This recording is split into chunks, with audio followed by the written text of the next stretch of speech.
All right, I wanted to play you something first, Lon. Oh boy. I don't know if you remember this at all.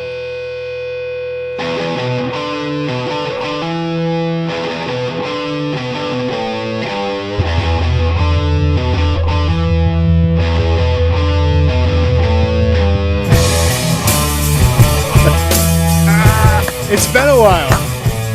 It's been a while since I've heard that song, but I was thinking about it the other day. Welcome in to the Illini Inquirer Podcast. It's Jeremy Werner and Lon Tay. It's basically the Tay J Show here on the Illini Inquirer Podcast. Somebody suggested this. Somebody in my mentions. Sorry, I don't have the Twitter name pulled up, but I was like, you know what? Why not? Why not? And Lon, welcome in. How are you, buddy? Good, buddy. How are you doing? It's great to see you. Great to visit with you. It's amazing, with everything that just went on with Derek and the emotion of all of that. And it brought up the emotions of when you and I created what I still think is an amazing thing. And then you, of course, did your thing and rightfully so. But the emotions of you leaving and, it's hard when you go from seeing somebody every day to just never, it's life, right? It's not like you and I not like each other just as much as we did then, but it's just life gets in the way. And you've got a wonderful family that you've got going. In fact, let me just say this before we get going, because I heard you and Piper. I think one of the coolest things about all of this is, God, I almost get emotional about this. But just seeing you like break off, and I'm not saying I had anything to do with this, obviously, but you break off with Tiff and you have a couple of children, and now Pipes and Haley have a couple of kids, and you guys, of course, watched my boys grow up. And it's just kind of a neat little, when you think about it, man, that's a cool damn thing that, it's not a coaching tree, but like it's a family tree. And we all have two kids, and maybe one of you guys will break off and set the record with 3. But I just am so proud of that. And of course, Carp and Kara, are great people as well. It's just been, you talk about satisfying and filling your heart for the last 15 years of doing radio with you guys has been wonderful. Well, I'm getting emotional right off the bat. What the hell? That's who he is. Well, Piper and I were talking about it. There's a big heart in that Lon Tay. Oh, yeah, I wanted to mention Carp because that song by Decadence, Mondo Rock, was our intro song for all that time. And, yeah, I basically had you on because we got to deal with this together. Derek Piper broke up with both of us. How you doing? Well, first of all, I didn't know he was seeing you as well. So that was a little bit upsetting. No, I'm kidding. It's like that CEO that got caught at the Coldplay concert, right? Yeah, what the hell, Pipes? Forget him. I don't even want to talk about him on this thing. No, I'm proud of him. I'm happy for him. And obviously, I know the respect he has for you. And, I was a guy years ago that broke away from TV and joined the insurance business. And I think that I played a little bit of a role with him in terms of wanting to kind of pick my brain on getting out of the business, out of something that I went to college in and truly loved. So yeah, I'm proud of him. I'm happy for him. And I know everybody continues to say it, and it's so true. He's doing what's best for his family. But I know he's going to miss not only the radio show, but doing Inquirer as well, because man, he was very talented at both. And I know he really enjoyed doing both. Yeah. And I said this when we stopped doing our show together because my family was growing and I wanted to spend more time with them and, always give Stevie the credit of allowing me to continue doing radio of my own at home remotely. It was just huge for me. I just wanted to be around my kids and Derek's doing the same thing. But I said then, like the hardest part, I don't miss the Tay J Show in particular, even though I loved it. Like it was awesome that we built that thing. And because of you, Lon, I had so many opportunities because of you and Stevie J in this Illini beat. But I said the hardest part was just not seeing you and talking to you every day. And that's just kind of the same thing with Derek, right? It's like, we just won't be hanging out a lot together because he's got his family. I got mine. We got my job. He's got his. That's the hardest part of these things. And it's, everybody says, we'll get together. We'll have a beer. We'll do this. We'll do this. Well, it's just not that easy, and of course you live a little bit further, but like even Carp, I live in Philo. He lives in Champaign. I could see him on a daily basis and I don't run into him very often. And I just know that's going to be the case with Piper. And that doesn't mean that all 3 of you don't have a special place in my heart. And I would do anything for you. And I know vice versa, but it does kind of stink, but I guess that's probably life. You make all these friends in high school, and then you go on to college, you make all these friends in college, and you go to your first job, you make friends in your profession. And the great thing is you still have all these friends. It's just a matter of when you see them and how often you see them. But I think funny one. My daughter really struggled with kindergarten leaving her teacher. Right? Like she's like, I'm going to miss her. I'm going to miss her. And I said, well, there's certain people that are in our lives for just a little time, but we always remember the impact they made. Right. And like, that's what, like, you and I were, as we were one of my best friends for like a decade there. Right. But there's still, like, even though we don't see each other a lot now, I know I can always text you. I know I can always call, and it's just picking up where we left off. And even like right here now, we have so much history there. It's easy. Like my high school friends, I might not see them for a year. But once I see them, you just pick it up.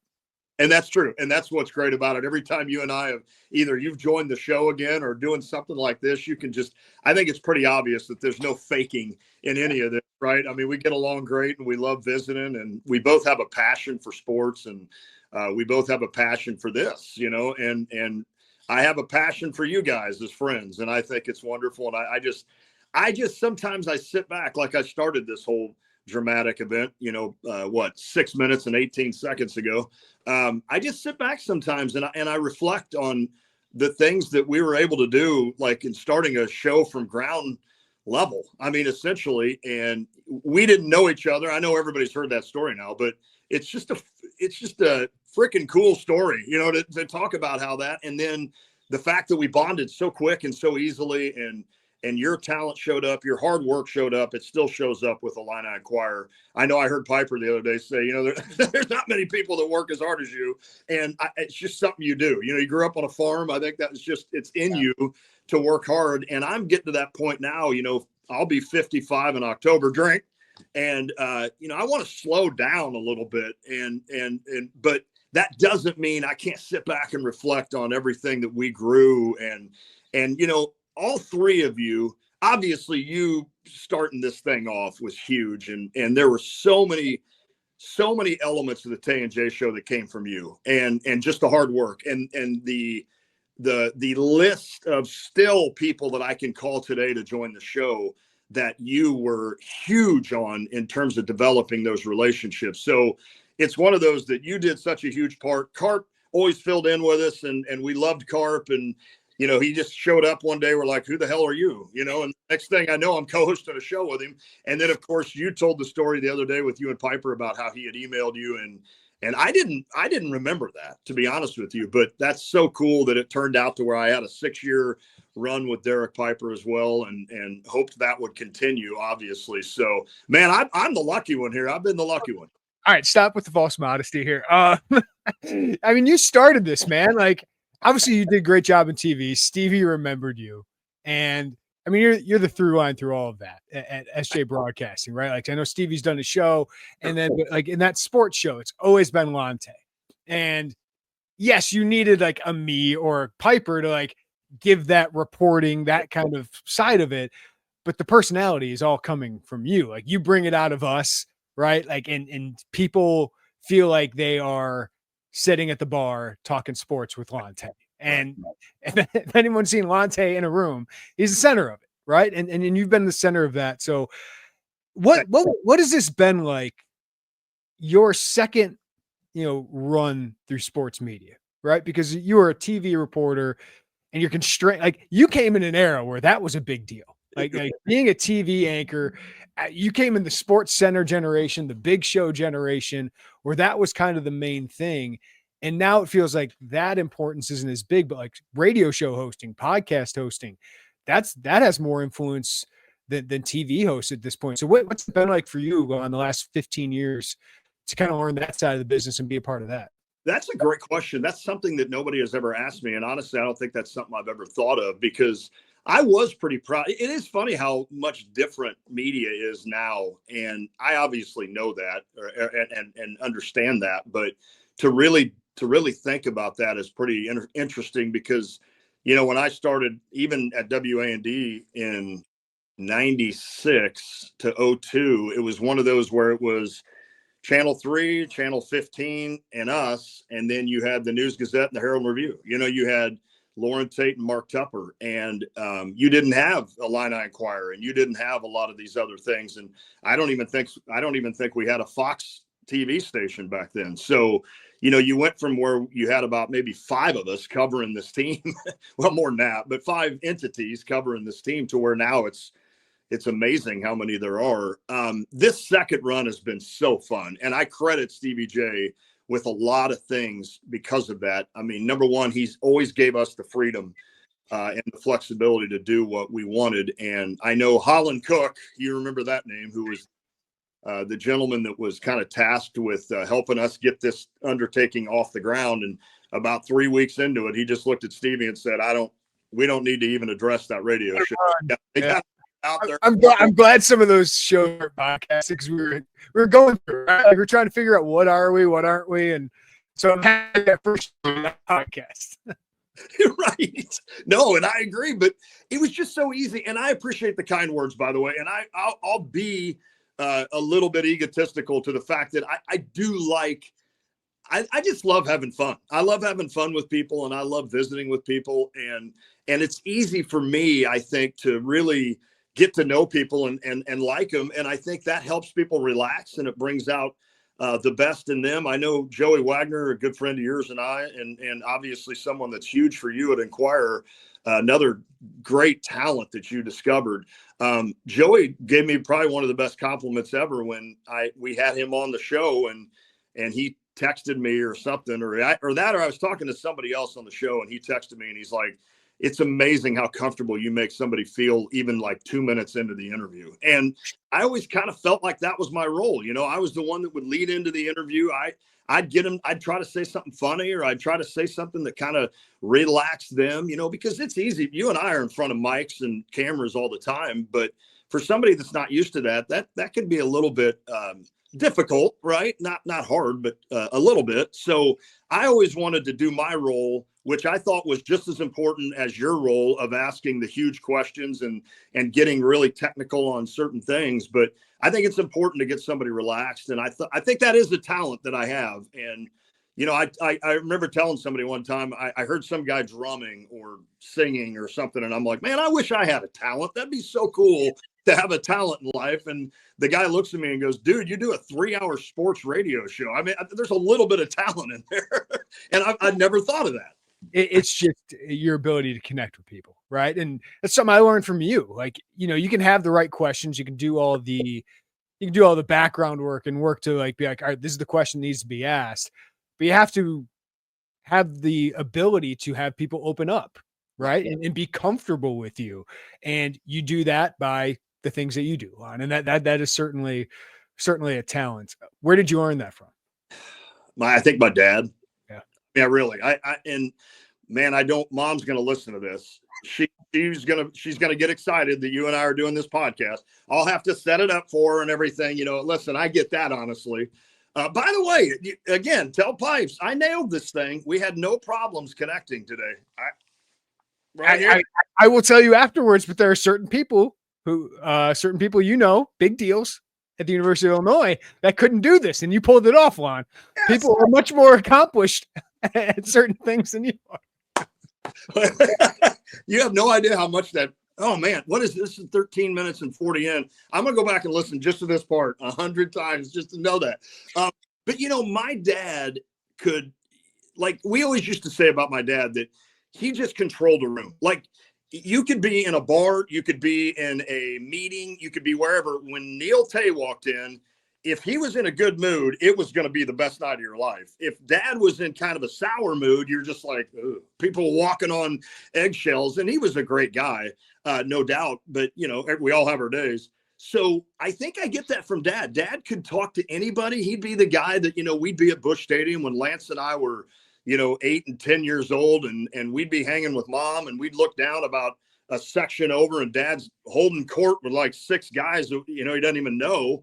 And then he comes back and he goes, yeah, one of those guys is from, Salem, Illinois, and he's got a small farm pond he's going to let me fish. And it's just like, oh, great, Dad. I mean, that weekend, boom, we nailed the weekend. But I think that's where I get it. I think I learned from him and watched him in public and And, the other thing too, Jeremy, is that there's probably, if I went to a therapist, they'd probably say, there's a little bit of a confidence level in you that is lacking, which is kind of funny now, but I think I've always just wanted to fit in.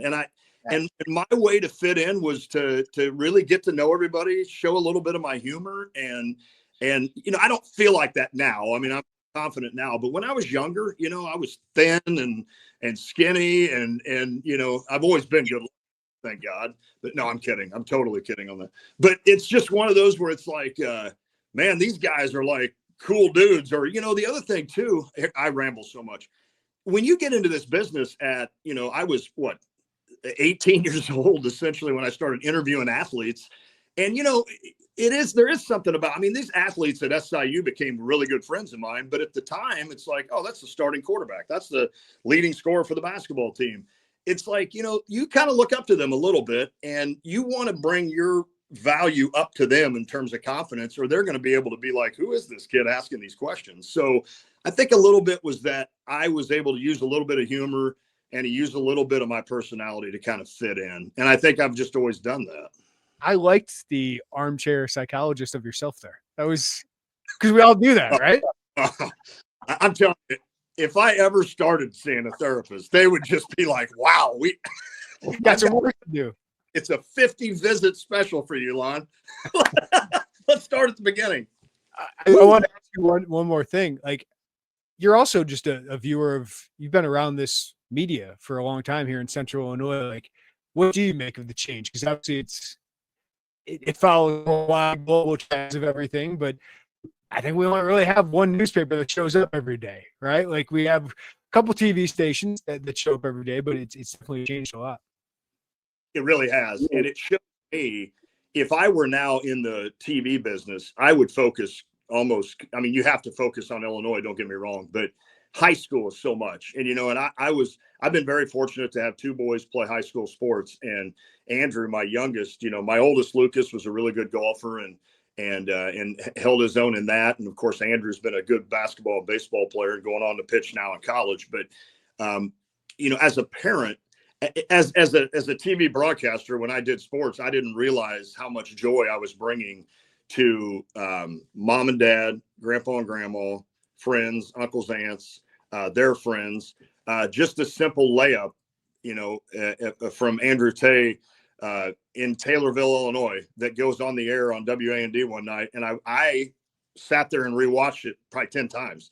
And I'm just like, what was he doing right there with his leg? What is he doing? Is he getting that right? Did he jump off the right leg? So, I know most people wouldn't be critical like that, but it's just, I realized how much joy that brings me. And I still have newscasts from Channel 3 and WAND saved from like 4 years ago that I, once in a while, I'll sit down at night at 9:00 at night. I'm having a cold beer. I got nothing better to watch. And I'm like, I'm gonna go back and watch some of these highlights of my boys.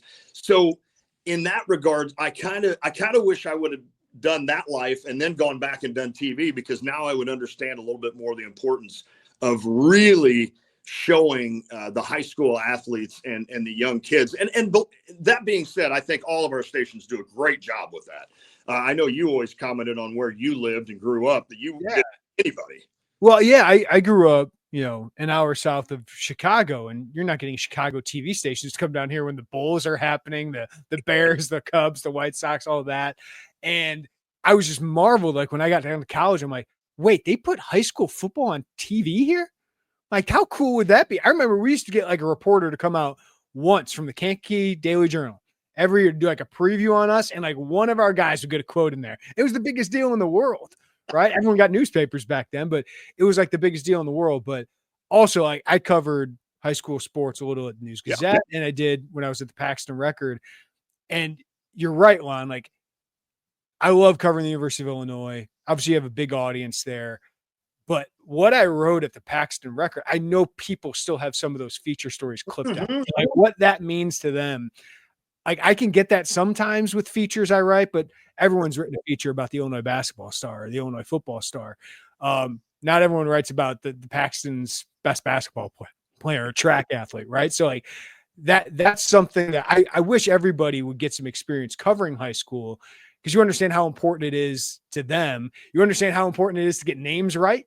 Oh, and accuracy of all that. But also it's meaningful. And that's why I do think being as local as possible is probably a smart thing to do in this business if you're in a small community like that. it's huge. Now, that said, you asked me about the change. I think it's wonderful. I am just like everyone else. I want as much Illinois information as I can get when it comes to football, basketball, tennis. You just had a great thing on Coach Brad Dancer, who's one of my favorite coaches to ever cover, and how he's bringing in this stud recruiting class. And I remember the days when Illinois tennis, I mean, even when they weren't winning a national championship every year, they were ranked in the top 10. When we did our show, Coach Dancer was on with us a lot, and there's been a little bit of a dip there, but man, he's back, right? And I'm excited about that, and I can't wait to go watch a couple of matches because it's fun, man. You talk about intense. Those guys get intense when they're battling on a tennis court. But, that aside, I think now it is just so much better because there's so much more information. Now, part of that is that you guys have to live a life of 24/7, which it's fitting that that's the name of your company. But I have a good idea of what that's got to be like. And that's tough. That's tough to do. And you saw kind of what it did to Piper. It's not like he's hiding away somewhere in Guatemala now and he can't face anybody. He's like, I got to get away. Got to get away for a year to recuperate. Yeah. Right. He's on a beach in Mexico, just relaxing. That doesn't sound bad. But anyway, it's one of those situations where I benefit from it. And all of your subscribers benefit from it. And, there's some other great guys out there, Brad Sturdy and guys like that cover all of this stuff. And I don't want to leave them out. And, of course, the News Gazette, they do a wonderful job. Bob Osmussen and that crew does a wonderful job of covering Illinois sports. And when it comes to the Illini, that is. But it's something that Jeremy, I mean, when I was your age, we wouldn't get this kind of information. And for me now to be able to click, I can take a break from insurance, and I do on occasion, and I'll click on Illini Inquirer and read the primer on the offensive line or the defensive line or the defensive backs, and it's just something where it's like, my goodness, I'll take all this and soak it in. I love it. I always, we always laughed. I played the shtick of I didn't know anything and was more of just the entertainment value. And believe me, I don't know anything compared to what I did, when I was 25 years old when it comes to sports in general. But I have a pretty good idea of what I'm talking about when it comes to Illinois sports. And a lot of it is because of you and Joey and Derek and your crew, because checks in the mail, by the way, checks in the mail. Yeah, please. Yeah. Ding. But no, it's so important. Like, how else am I going to know about what outside linebackers are battling, the starters for depth and playing time than if I'm not reading your piece on it? And I just think it's valuable. So the long story short there is that today's media is a lot better than what it was. And I'm not saying that it was bad back when Mark Tupper was delivering some great, insightful articles. And we all know what Lon Tay has done throughout his career. And we had some pioneers with Chris Widlick and Scott Musgrave and Ron Rector and Mike Cleff. And I mean, we had some great talent here in the TV industry as well. Scott Andreessen was another guy. So I was always happy. Rob Collins, our buddy, I was always happy to tip my cap and know that I'm in a room with some really talented media guys back then. If you gave us guys your age now, I think we would do well in this profession. I think we know how to ask questions. We know how to cover press conferences. We know how to do game stories. I think we would do well. It's just we're going to let you young kids run with the ball and take it 24/7. We enjoy our bed at 9 and up at 6, to hear the birds. I want to ask you about the birds here in a little bit, but I met Andrew when he was 4, and that was you could tell Andrew was a little on, right? You could tell at that point. But what I loved about it is it reminded me a little bit of me, even though my brother was the better athlete because he had the better genes. But he followed Lucas around, right? And he played sports because Lucas loved sports, but you could tell at like 4 years old, he was playing like a 7-year-old. At like 8 years old, he was playing like a 12-year-old. And now he's going to JUCO to play baseball, and he's one of the better pitchers in Central Illinois. What's that been like for you, man, to watch that develop? I can't even begin to explain it. I really can't. I mean, just the pride that I have. The first thing I always think about is I wish my dad were here to watch this. I mean, dad loved baseball. He taught me baseball. He would love watching Andrew pitch. And, there's always part of me. And it's funny you mentioned that about your brother, Brad, that like Lucas was a really good athlete. And Lucas had the issue that the Tays have had forever, in the sense that we don't grow until we're like a senior or out of high school. When we finally get some girth, we finally, get some height. Well, Andrew changed all that. By the time he was a sophomore, he was 6'1", 6'2". And then I'll give Andrew credit. He's worked his butt off, in the weight room of late. And working with, he would drive to Bloomington 3 days a week to work at this K's Academy, to work on his arm care and to work on lifting and pitching. And so he's taken this and run with it. And it's just, I'm so proud, Jeremy. I mean, I can't even begin to tell you, when Lucas was a good golfer and golfing in sectionals and man, I was in better shape, by the way. You can get better shape having a kid that plays golf than a kid that plays basketball or baseball. Because you go out and walk 18 holes and you lose a little weight. But I was so proud of what Lucas was able to accomplish on a golf course. And I know that if given the height and what Andrew ended up becoming, I know Lucas would have been just as good. But that said, Andrew's taken that advantage and used it. And, he's not the best pitcher in the area. He's not the best whatever. But I'll tell you what Andrew is. He's a kid he's young for his age. He's a young 18-year-old. He's usually always the youngest kid on his team. And he's a kid that has just slowly done that rise, right? He's got to get better at throwing balls or at throwing strikes than balls. Well, he's gotten a little bit better at it, and he continues to improve on that. He's got an arm that allows him to get it up to 90, 91 miles an hour. And, not everybody can do that in America. So that's an advantage. And I think when he finally fills out, when he gets to college and lifts with a strength coach and runs every day and fills out, I think, hopefully he can get that up to 93, 94. And who knows, maybe down the road, a Division I scholarship could happen. So I just can't tell you how proud I am. I mean, he was all area for the Decatur Herald and Review this year in baseball, and that meant a lot to him.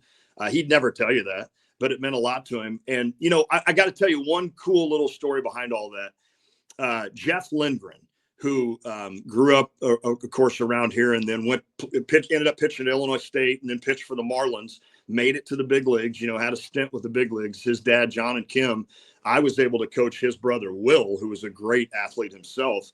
But Jeff, when Jeff was probably 12 years old, Andrew was like 3 or 4.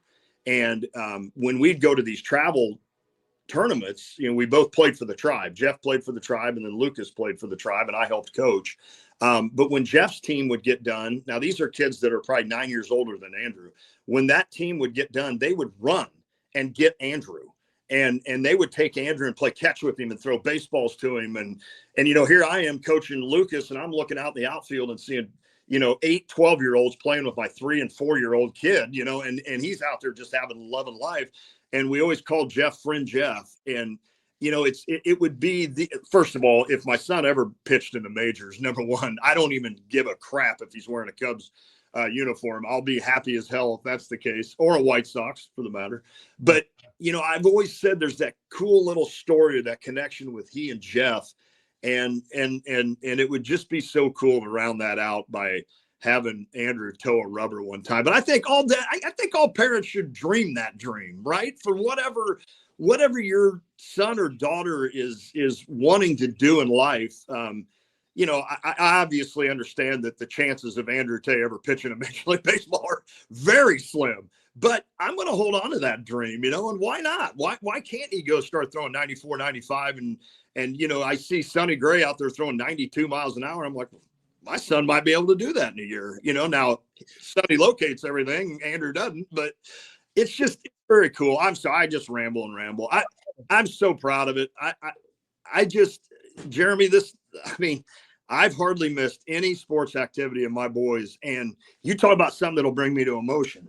When that ends, man, and I know every parent faces this, but when that ends, that is truly, as much as I love the beach and as much as I love everything in life, you could say to me, Lon, I've got a month free at St. Pete Beach in this beach house. Beer's free, food's free, but you'd have to miss one game that Andrew's pitching, and I would decline your offer for the St. Pete beach house. And that's the well, yeah. Let me sorry to interrupt because that was really good. But like one thing that when I was young, right, like you would go to Lucas's game and ditch me for radio, and I'd be like, "Is this guy serious about this? Like, what's going on?" We gotta.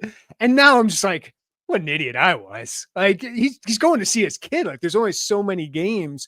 And it's one thing I've always appreciated about you. You're not missing that stuff. You're not missing that stuff. And it was important to you.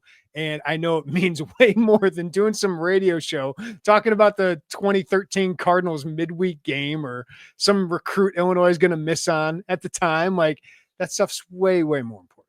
Well, and if there's one thing that I hope, and I don't think I would have needed to show you or Derek this, but if there's one thing that I hoped that I brought out as a father for you guys to look up to a little bit is just my genuine love of my kids and the support that I give them, not in sports, but in life. So again, you guys come from wonderful families. You don't need me to show you the way on that. But I think you and Derek both, from not from the outside, but really from the inside, saw how much I loved that and how much it meant to me. And if there's a little bit of that got into you and Derek that you can carry on with your kids, I'll be very proud.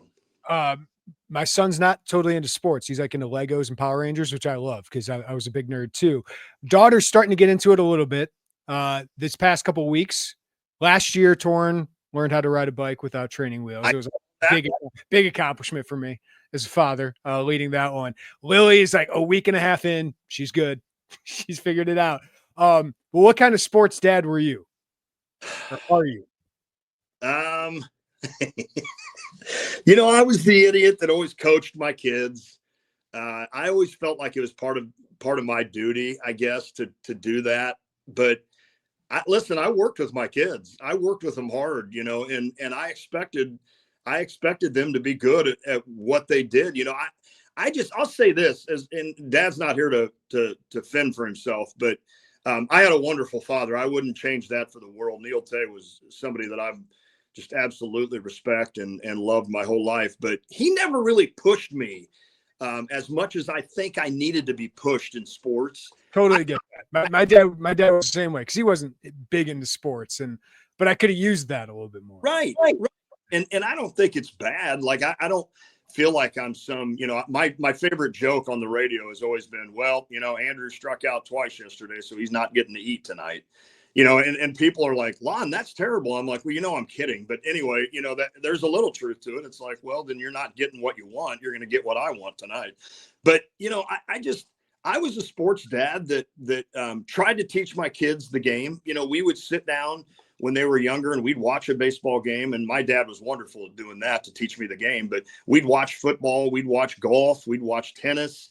And I would just try to explain to them, everything that was going on so they understood it. And then, I made sure we were getting ground balls every night and we were throwing the football around. And even though neither one played football, and I don't think a Tay ever has, but we were shooting hoops and I tried to instill a little bit of a work ethic when it came to sports because I'll be honest, selfishly, I wanted my kids to play sports and I wanted to enjoy them finding success on an athletic field. And I don't, there is not 1 ounce of me that thinks anything bad of somebody that doesn't play sports or if they have children that don't play sports, because you're going to learn a valuable lesson in whatever you do growing up. But I do think athletics breeds a little bit of some information into you that is good for you, to deal with a tough loss, to deal with a bad call, to know that every night you're not going to have your best showing. So maybe you just got to work a little bit harder on something else, maybe rebound tonight because your shot looks like crap. So, there's little things like that I think it teaches you. And I definitely wanted my boys to learn. And I'm so proud of both of them. They've given me a wonderful run. And I've said, Jeremy, I've always been a little too intense sometimes. And I've promised myself, now we'll see if this works. I've promised myself that this college baseball is just a bonus now. And it's something that you can't expect your children to do. You can't expect them to go on to play college in whatever sport. But this is a bonus for me now, and I'm going to just sit there with a smile on my face and soak up every inning that he's allowed to pitch. And I'm not going to get nervous going into a game. I'm going to be nervous for him, right? But I was going to say, how long is this going to last? Well, you're right. Hey, like I told Piper when the Blues won the Come cup. on, Woo! It's over the plate. What is that, low? Because it wasn't low for the other guy. But dude, I just, it's part of me. It just wants to be the dad that just sits as far away from home plate as possible and just sits there. And you've always done that, though, right? Like you've always been like, I pretty much always have. I don't trust myself. Smart man. To any umpire out there that I've had a saying with, I apologize. I do before we. Summer is here. More sun, more light, more time to do all the things that make summer so special. And the number one thing you don't want to be doing all summer, spending hours cooking inside. That's where Factor comes in. Factor's chef-crafted, dietitian-approved meals are ready in just 2 minutes, taking the hassle out of eating well.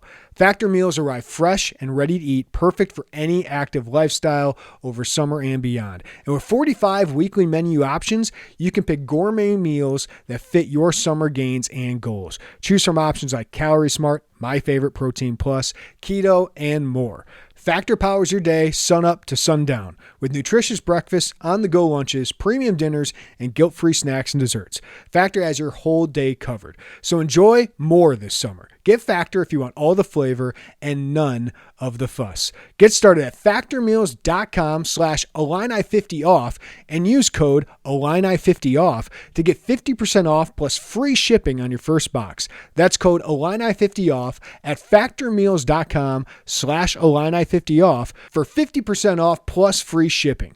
Factormeals.com/Illini50off. Go on. I do want to get into this. Oh, we have to go? No. We're only 30 minutes into this. We still got plenty of time. What's it like being an Illini fan right now? You and I, the Tay J Show was a lot of fun. It was not fun covering Illinois athletics at that time. I mean, right in the middle of Mike Thomas and all that stuff. One of the shows I'm most proud of is when we had Simon Sianovich on the air, right? Like that was the stuff we were dealing with at that time. And we just had to constantly pull Carp off the ledge, even though he had a reason to be on the ledge. So what's it been like to be an Illini fan the last 8 years? Since that's kind of been moved on from. I will say this about Carp. If anybody has issues with Carp, just tell me where he was wrong.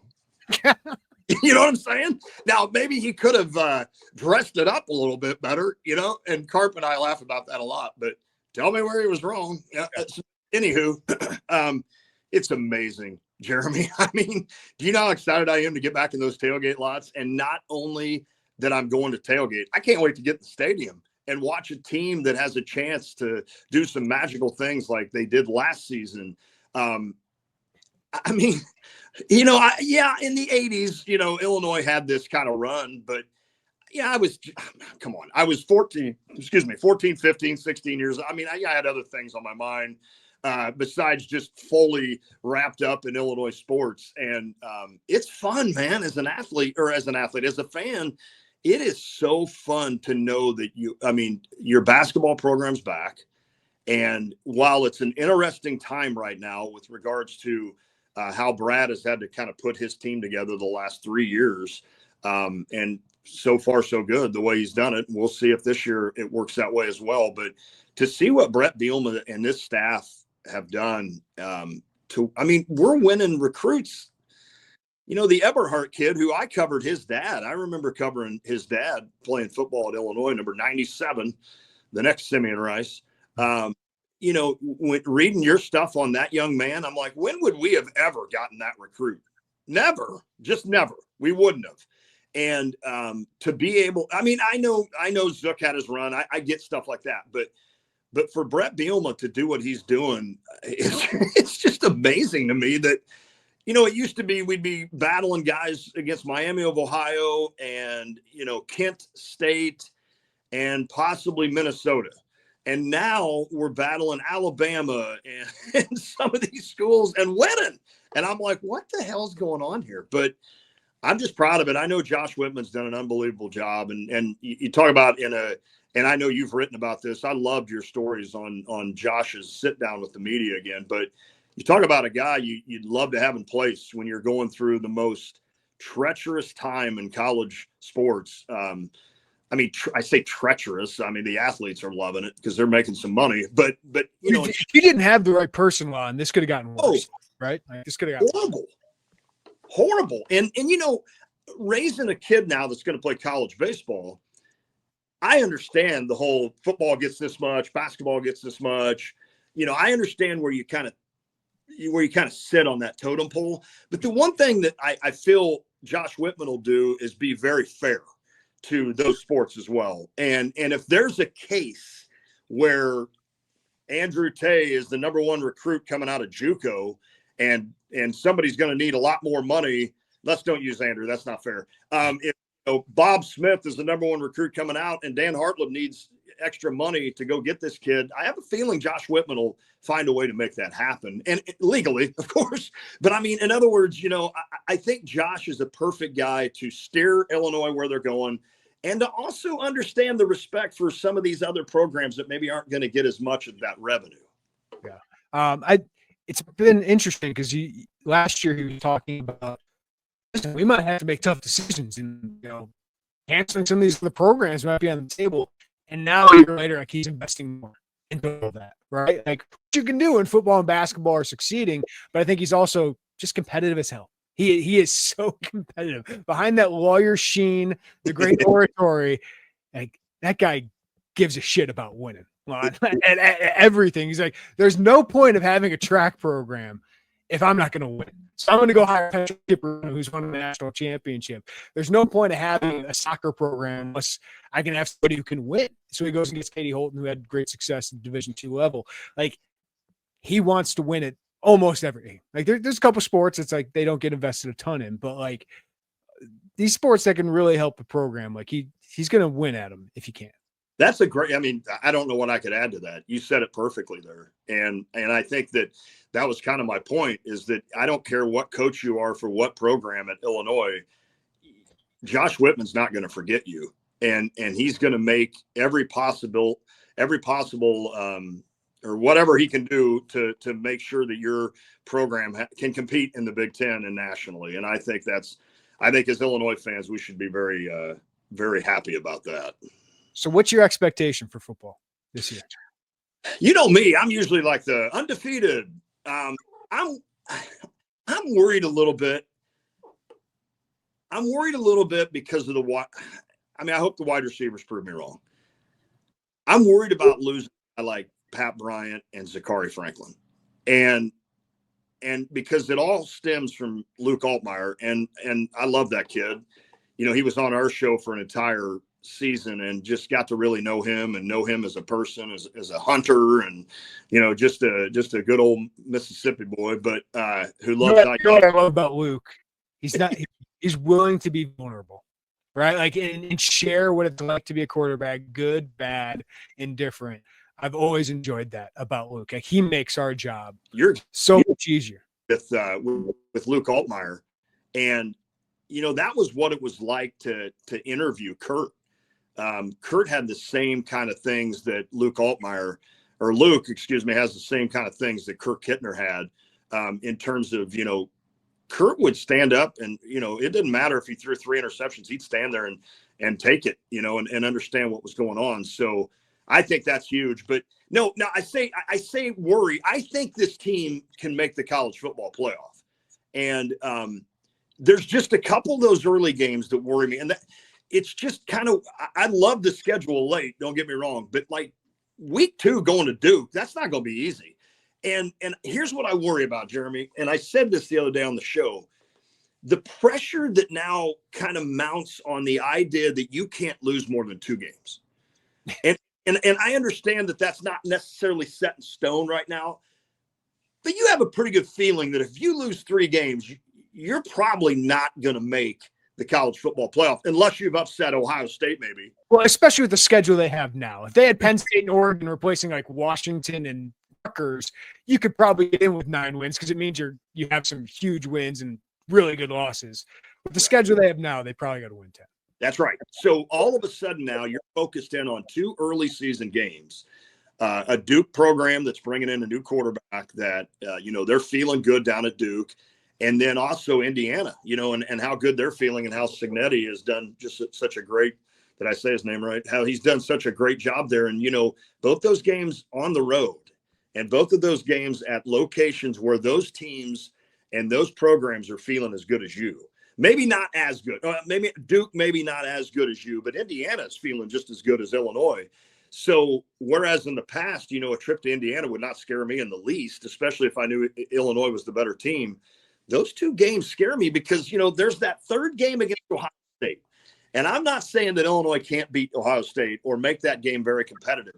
But if you were to drop 2 early season games, holy crap. Talk about USC is going to be easy. Oh, jeez. I mean, can you imagine, being 2-2 and saying, well, listen, we can still make the college football playoff as long as we run the table. And again, there's maybe the chance of the third loss, but that's what scares me. So part of me will feel so much better after week 4 if Illinois is 3-1 or 4-0.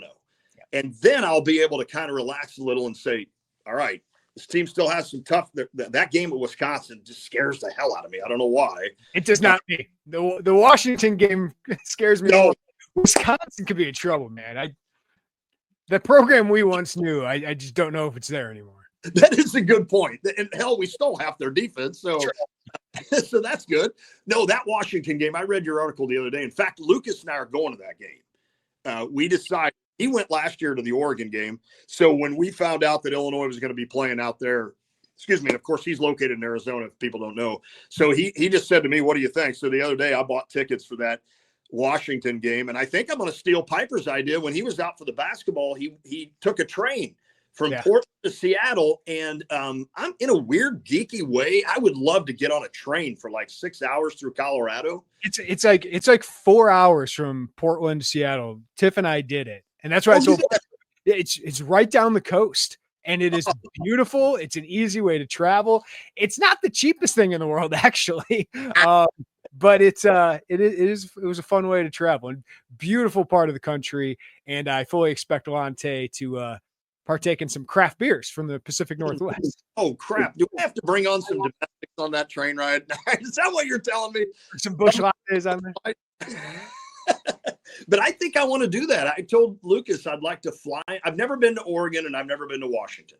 And I've been to a lot of states and I want to get to that point where I start checking them off. In fact, I got a question for you here in a second. So I thought, let's fly into Portland, spend the night there, maybe have a few beers, eat a nice dinner, and then take that train to Seattle to see some of the coast, maybe tailgate a little bit on the way. And then I'm going to talk my way onto some boat for Watergate or whatever they call that thing, or boat gating or something. So I want to do that. So here's my thought that I had this morning.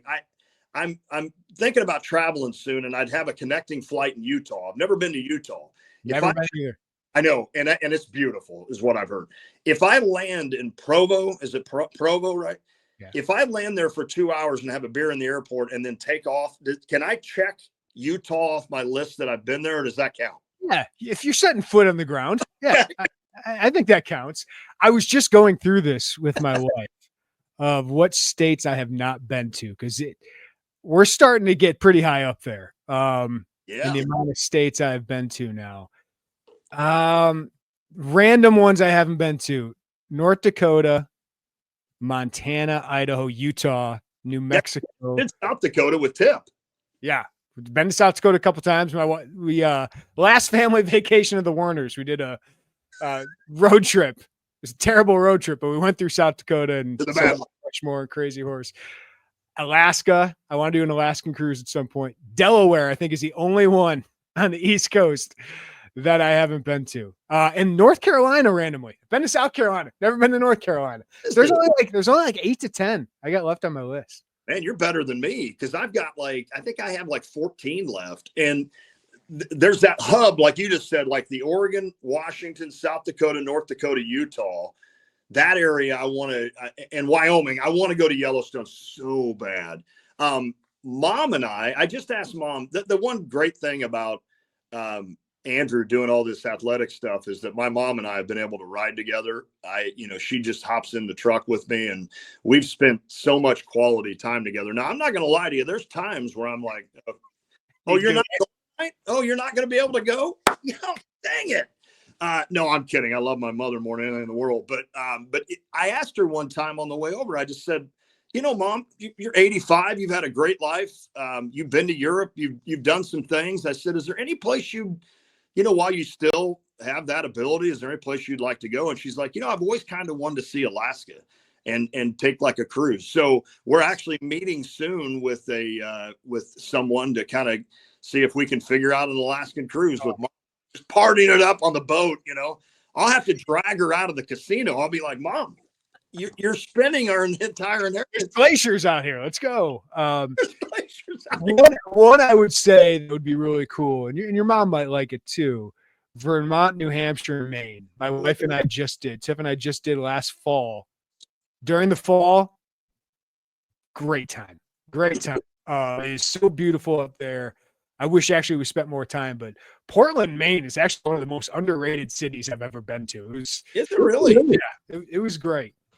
Because Lucas is, he's young and has to work a little bit harder than me now. So I may fly into Portland even a day earlier and maybe take in Portland before he can fly in, now that you said that. And I love that's Portland, Oregon.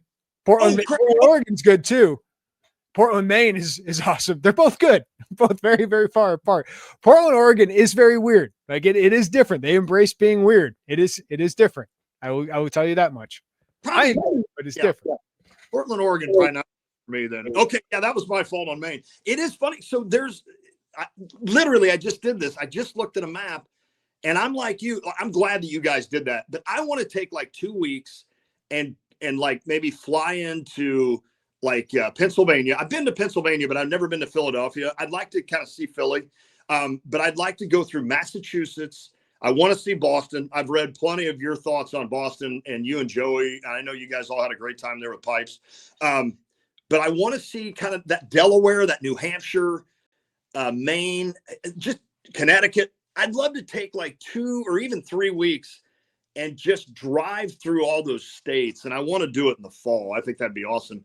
And it's funny. I've been to North Carolina. You said you hadn't, but low key, the one state I haven't been to that probably most people don't even care about, West Virginia and the forest. I can't, or the whatever that's called there. I can't think of what it's called. But anyway, I want to go there and that Pennsylvania, West Virginia kind of area and drive through that national forest. And we were for the Appalachians. That's what. Yeah. You can tell I'm wearing down, right? Because I can't think of the only time I've been through the Appalachians is when I think you go there. Yeah, on my way to Penn State. If I drive to Penn State, that little tip of West Virginia kind of juts between Ohio and Pennsylvania. That's the part of West Virginia I've been in. But I have stopped there. It is hilly. It is beautiful. Yeah. But North Carolina, I will check off in September for the Duke trip. So I'm looking forward to that. Basketball. Oh, wait, quick. Is my affinity for Florida, as you know, because every time I sit here and think of these grand ideas of going to Maine or somewhere else, I'm like, or I could go to St. Pete Beach. And by the way, I did spend some time in Fort Myers Beach last November on the way down to a Pekin insurance trip. Happy birthday, Tiff. I got in the way of about 8 Tiffany birthdays because I was always going on Pekin insurance trips. So you appreciate you mentioning that, by the way. So I flew down early and stayed at a Margaritaville. Shocking. I mean, that's so me. A new one there. Yeah. Yeah. At Fort Myers Beach. And it amazed me how much still hasn't been built up yet. But they're battling and same with St. Pete Beach down there. But yeah, if my dumbass would just say, okay, Lon, instead of taking your 7,000th trip to the same spot in Florida, why don't you go see the East Coast or the West, or whatever? But it's or there's a beach and beer and sun. Right?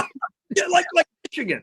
for instance, I've been to Michigan. I've been to Ann Arbor. I've been to East Lansing. I've never been up into the Upper Peninsula, and I want to do that. And I want to go to like Wisconsin, up in like Dorr or whatever that is. Just to see that. Luckily, I've been to Canada, like 4 or 5 times, so that's really cool, and I've enjoyed that. But all right, basketball. It's amazing, like how far that program's come.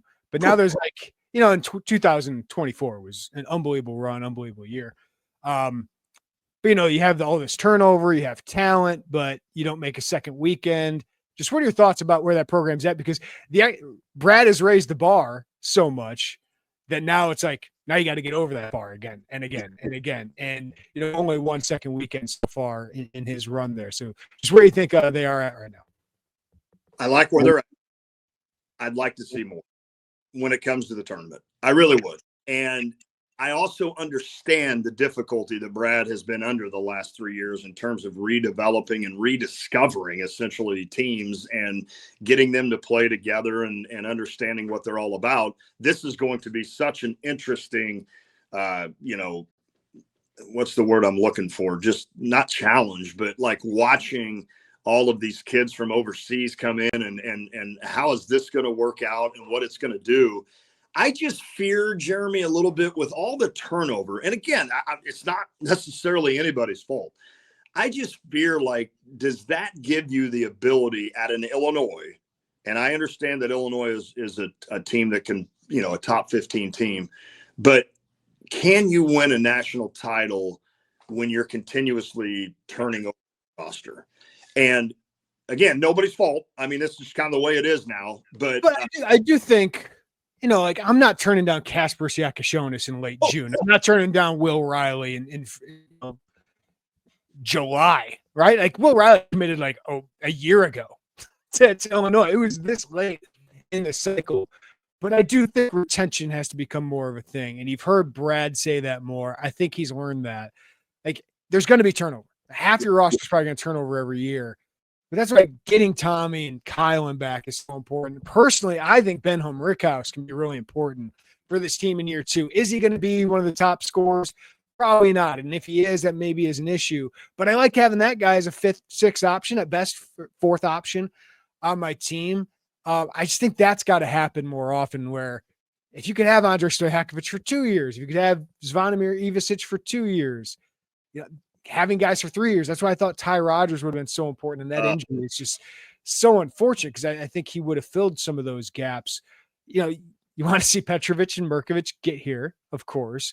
But I do think that retention has got to be more important. And the other thing for me is I think you got to get a little bit more versatile defensively. I love the offense that they run.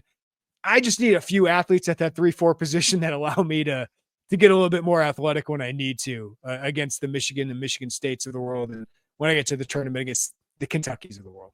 Yeah, that's fair. And everything you just said was perfect. This is why I love doing a show with you, because then I could just kind of say, yep, that's exactly what I thought. And then people would get mad because you never disagree with Jeremy. I'm like, well, what am I supposed to disagree with? What he said was on cue or on point. I'm with you there. And I'm wrong. Push back. The other thing that I look at, like a team like Houston every year and how big they are. And it's like, do we need to get a little bigger? But, America. I mean, Illinois is big. They're just not big and athletic, right? But Houston also scores 50 or 60 points a game, but they win 30. Their defense is so weak. I just think, like, in today's, maybe I'm wrong here. Back in the day when I covered teams that, I always go back to this team. I don't even know why I rolled my eyes because they're awesome. But with Corey and Lucas and Demir and Robert and those guys and Frank, those were guys that you just slowly watch them get better. And as an Illini fan, you're like, okay, I know what they did last year as sophomores.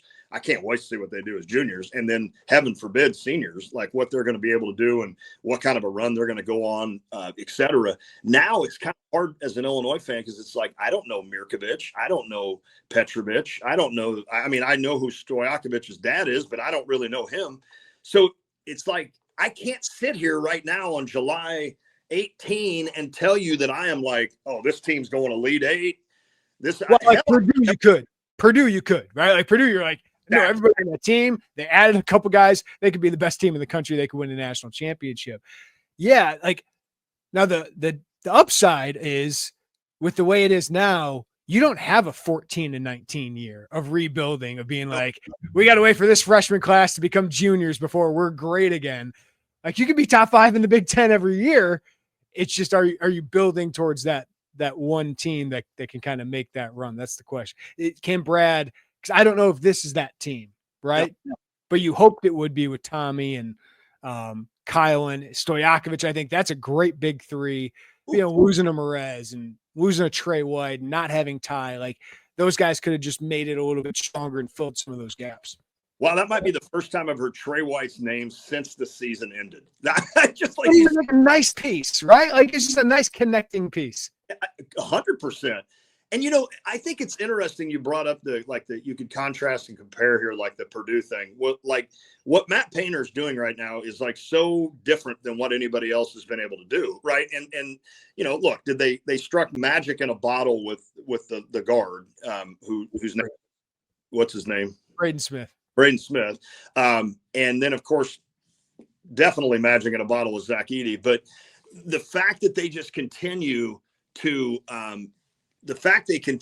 just kind of do that and have the chance to possibly win a natty. I mean, they were in the finals, right, a couple of years ago. So, but then you look at Illinois and it's like, okay, well, how do you complain about a team that makes the tournament every year and is in the top 4 of the Big Ten every year? I mean, am I supposed to sit here and complain about this? Imagine 2016, 2017 us, but it's also the other side of it's like, hey, like, yeah, we got used to that and we appreciate it, but we still want more.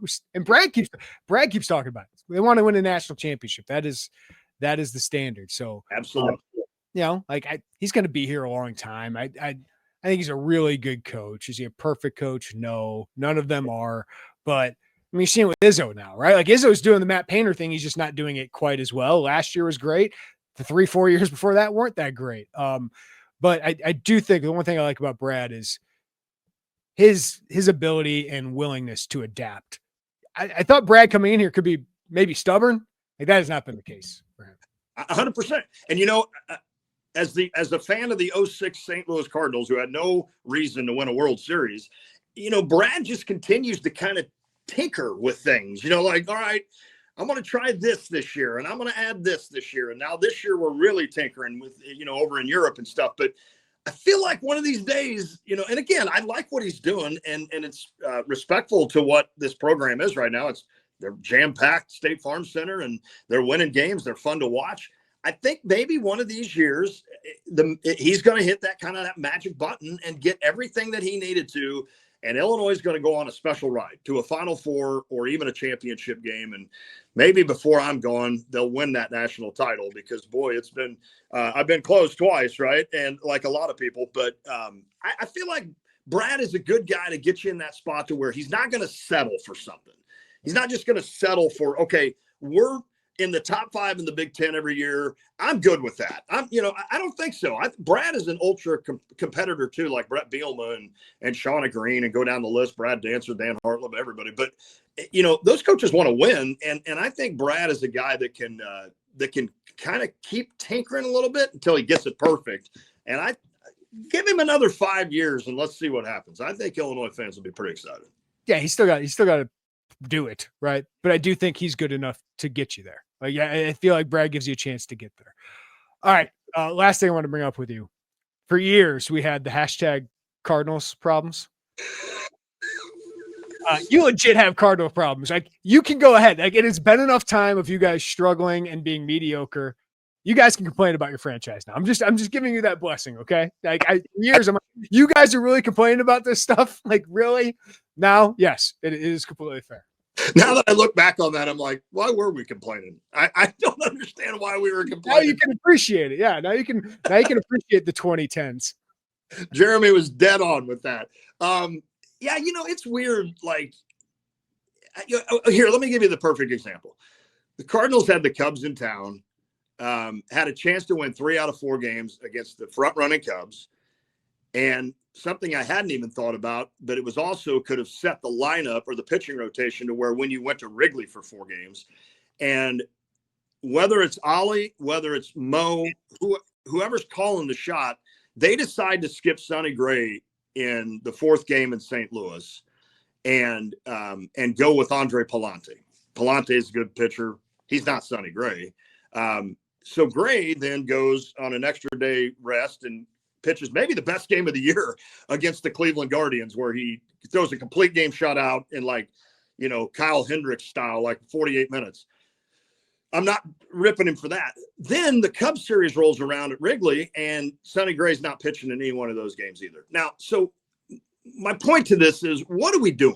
Do you think Tony La Russa would have skipped Chris Carpenter or Adam Wainwright against the Cubs? Which version of Tony La Russa? I have a different version of Tony La Russa that I remember. Right. But, the point is, like Cardinals version. Yes, I get where you're going. Sorry. Tony La Russa has something different in my mind after the 2.5 years in Chicago.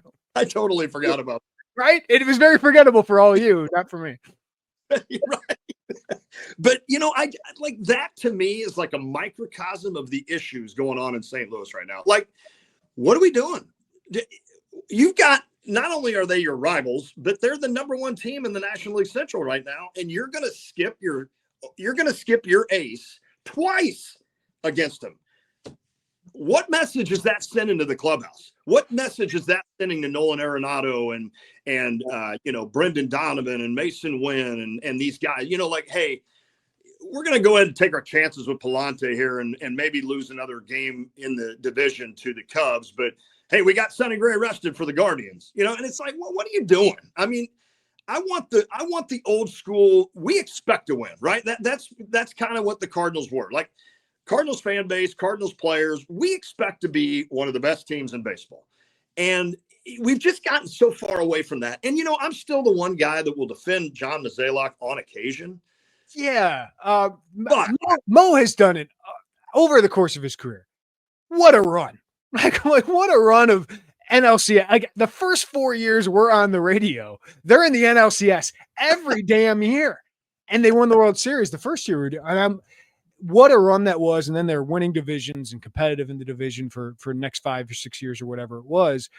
But it just feels like it's run its course, kind of like every coach or every GM at some point. Is it 12 years? Is it 15 years? Whatever it is, like, it just kind of runs its course. But, the development just isn't there. Like, Jordan Walker has not turned out to what you guys thought he would be. And some of these other top prospects, the pitching development was like always so good for you guys. Shout out my boy, Matt Carpenter, my favorite baseball player who wasn't a White Sox player after all those years of having to pay attention to Cardinals baseball. Like, there's not as many of those guys. I mean, Brendan Donovan's a good player, but it's just not as much of that. And then it's time. It's time to turn the page. And I just don't know why they didn't clean break it with Kyle Bloom anyway. Like, if you're hiring this guy, just let him go do it. Yeah. And I understand, listen, nobody understands loyalty more. Well, I say that. There are probably tons of people understand loyalty more than me. But anyway, that's a great saying to lead into anything to make you sound good. I understand what Mo did there, and maybe he deserves this final year, but you knew what was going to happen. You knew he was going to get booed on opening day. They make one decision over the offseason, and that's Phil Maton, the young man from Chatham, Illinois, who's been lights out in that bullpen, probably could have been an all-star. But that's it. And then it's almost like we're just, like Pipes always got mad about it, like, oh, we're having this reunion of Yadi Molina year. Oh, we're having the Adam Wainwright year. Oh, this is cute. Oh, now Albert Pujols year. Well, don't get me wrong. Those guys deserve that. They brought magic to that city for many years and magic to me as a fan. But it's like, we've now gone 5 years just kind of like, hey, let's bring the band back one more time and see if people will show up. And I think Cardinals fans finally were like, look, we appreciated Yachty and Adam and Pujols well enough to where we're going to come to these games and support you. But the last 2 years, they're like, we're done. We're done until you show us that you want to move in a different direction. We're not going to spend our hard-earned money to come and watch even a team that is over, has over whatever. We're sitting here in the 51-46. I would kill for that. But I know, but it's just something about. There's not a lot of inspiration out of that. That's a good, right? Like, there's just not a lot of, even the White Sox right now. At least I know what their plan is. Like, right. I don't know right now what the Cardinals' playing. They feel more like the Chicago Bulls right now, where they're just kind of treading water. And it's like, what's our direction? What do we want to be? Do we want to rebuild this thing, tear it down, build it back up? Which I think some people would embrace a little bit with the new management. Or are we really going to contend? Yeah. And you're just kind of stuck in that middle right now. You nailed it with the Bulls analogy. You absolutely nailed it. I know we got to go, don't we? Well, you probably got to work, right? I don't have anything else to do today. So. I think I've missed 6 calls. I'm in the back of my mind, I'm coming up with excuses already. But Jeremy, to you as a great friend and as someone that I admire, thank you for your, our run on the radio and then continuing this. Anytime you want to have me on, I'd love to come on. I enjoy doing it. If nothing else, just to catch up with you, forget. Yeah, we aren't really doing this for listeners. We're just doing this for ourselves. Like, hey, buddy, what's up? Screw you, subscribers. I care less about @Nat5138. This is Jeremy and I getting together. No, right off the top of your head, that was pretty good.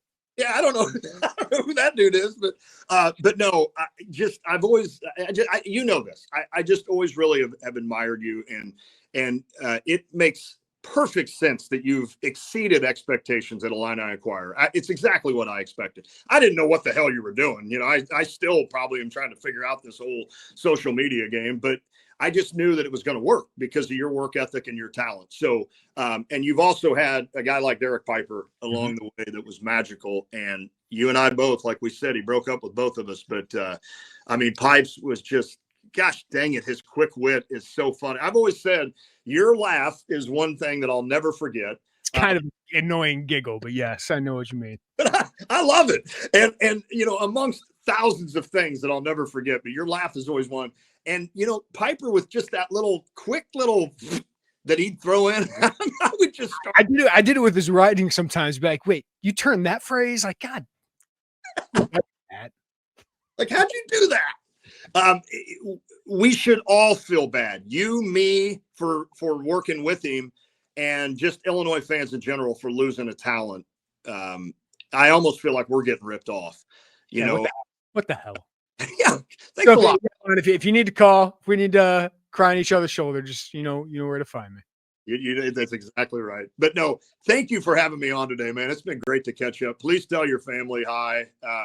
Your kids, I love just watching them grow through Facebook. I don't get on Facebook very often, so the only reason I put photos of my kids up there for my family. It's brilliant. Literally, you and Tiff started a picture collection. Like we used to do back in the 80s, where we have these books still of open them up and there's pictures of my dad holding 6, freaking huge bass in Minnesota. You guys did that on Facebook, and it's a wonderful thing. Well, I don't get on there every day, so I'm not the guy liking everything, but I can promise you I go back every once in a while and look through the posts to see Lily and Torin and just see how they're growing and just all their accomplishments. And I know you stay up to tune with Lucas and Andrew and stuff. And I'm just a lucky guy, man. I'm just a really lucky guy at where I'm at and what I've accomplished in life and how my boys have given me everything that I would have ever hoped for as a dad, and just the friends I've had. I mean, we're not getting emotional again. I'm just a lucky dude. And we started this with tears. We're going to end this with tears. Goodbye, everybody. No, I'm kidding. But it's just been fun. It's just been a fun ride, and I'm so glad that a kid that I never knew that was a Blue Devil himself, the Piet Blue Devils and the Villa Grove Blue Devils. Who knew we'd use that sin to move on to something great?